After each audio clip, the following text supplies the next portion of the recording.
I'm going to use this week's video as an opportunity to discuss and weed out some points for the presentation for tomorrow. Firstly, discussing episode 3 video and its evolution from episode 2.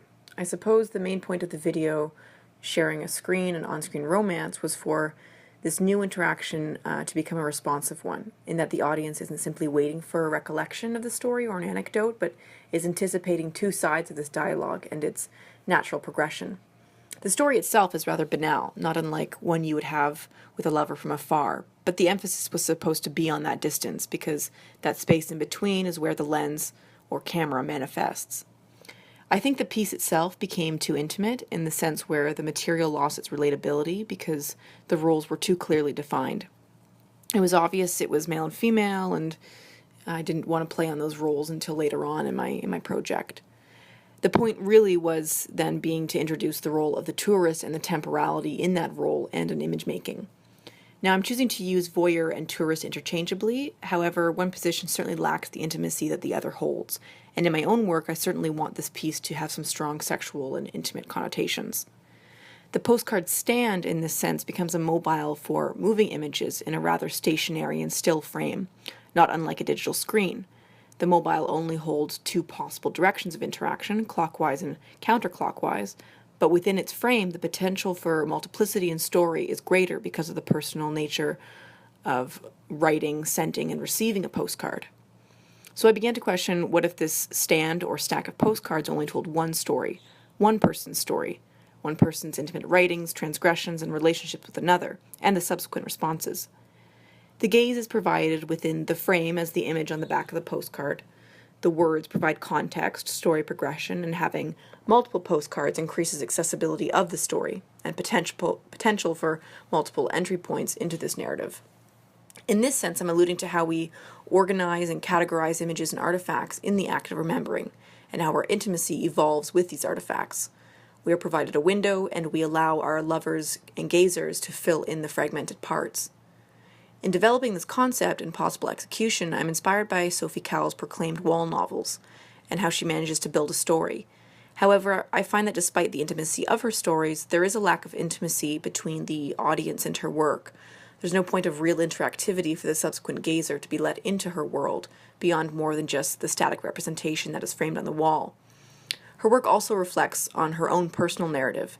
The majority of the actions that happen within her pieces she actually did, and I think that for my work in particular, it would be more beneficial to develop a more fictional narrative, as that ties closer to the idea that we perform in the act of being watched, that we have a tendency to fictionalize or romanticize our life when we know there is the opportunity to be watched. I had an interesting conversation with a male acquaintance this week about the role of the male and female subjects within my work from a feminist standpoint, and I had a hard time explaining to him how the internalized state of females is to always be under the assumption that we are being watched and monitored all the time. Even when we look at ourselves in the mirror and at each other, that is still the internalized male gaze. And the act of removing that gaze has to be a conscious one. He asked me how I felt about knowing that my data is constantly taken from me and most of my digital interactions are recorded. And I said to him that it didn't frighten me because females have lived under that pretense all our lives. His eyes kind of widened and just blindly accepted that what I was saying to him and the truth in it. So it's not strange, it's not scary, it's frighteningly similar to our waking lives. So I left that conversation knowing that I had to define that quality within my work in The Artist as Voyeur, in that the woman was always under the pretense that she was being watched, and the male was strikingly autonomous in his gaze and rather confident about his lingering eye because that is the most familiar. When I came to developing the postcard stories, I created some parameters by which I structure the narratives so that each one does have a strong relationship to the other. So there will be two lovers, mediated by a camera, and or two lovers. One is the camera because the camera adopts those male qualities. Some other parameters are that one does not seek out the other. They come across each other willingly and almost at random. One is always under the pretense that they are being watched, and the other is not. There is no strong ending or beginning, no hello or goodbye in these communications, so there's no humanization of the subjects. There's always a passive tone. The characters live inside only these postcards. They are you and I, and their lives are as ambiguous as those two titles. They essentially only exist under the gaze of each other. The witnessing of each other always has to be in a public setting, so that there's always the opportunity for more than one party to be witnessing the other, watching the other.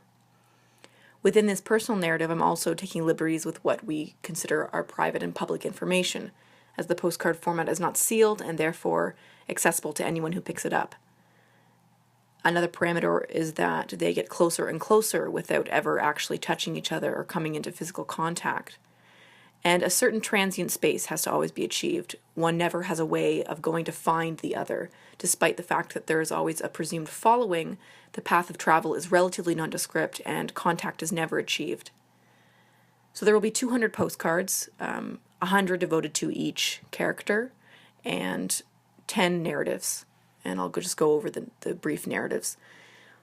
None of them are in a linear order. It can be kind of picked up at random, and hoping that you would still get the same kind of context for the whole story by picking up just one. But the first storyline is that one will be crossing the street, the other's up on the 6th floor of his or her office building.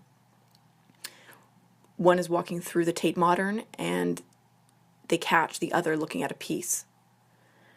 The third is sitting at a movie theater, and they are sitting on the other side of each other of the aisle.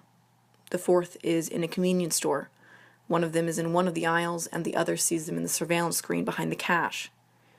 The fifth, one sees the other on their television, watching news, and they are passing by, and they look towards the screen.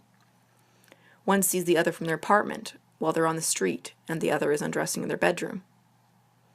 They are at a restaurant, dining with one person and the other is dining with another. They're in traffic beside each other. One sees the other in the reflection of the subway car as it passes. One is behind the other. And in a very similar story, and hopefully closely tied to it, one is standing closely behind the other on the subway as they wait to exit and smells their hair. So through these developments, the audience can also begin to question the opportunities for being watched by someone who isn't even there.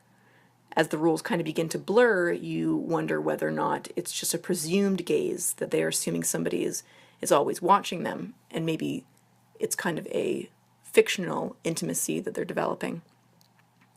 And hopefully there will be a dominant and submissive vantage points that will kind of interplay between those two characters.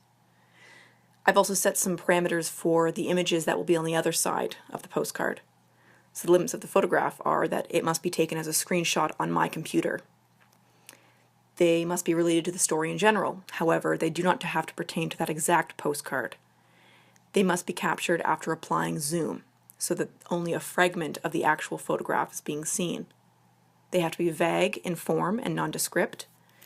They must be contained within the window frame of digital space, so an actual window bar that you would be looking at a JPEG in. 2 frames must be created, the actual image size as it fits within its space in the background and that other zoomed in window. They must still have a relatable and human quality to the content of the images, so they cannot be manipulated in Photoshop or digitized in any kind of way. However, pixelation is suggested as zoom will be used. Original photos must be taken from afar, and most of the photographs will actually be of photos that I've taken before. So they were moments in time where I was a tourist, so I'm hoping that it will kind of play on my own kind of voyeuristic tendencies and have some revealing qualities about that. As I continued my development this week, I also broke down the politics of the gaze as a concept to myself into 4 encompassing project themes, and that's what I kind of consider the whole of my work and for the body of work that I'll be handing in and for my possible exhibition. The first one is camera on. So this explores what it means to gaze at yourself, the mirror as an object of observation and its possible recording qualities. Second one, what it means to gaze at you as a subject, the artist as voyeur, which has become the title to take a photograph, which is in development this week. Third is surveillance, what it means to gaze at the other. So that will encompass othering and the violent aspects of gazing. And this work will hopefully hold opportunities to have a sculptural, textural, or architectural aspect, and will be explored in the next 2 weeks. The fourth is Google as God's eye, what it means to gaze from above.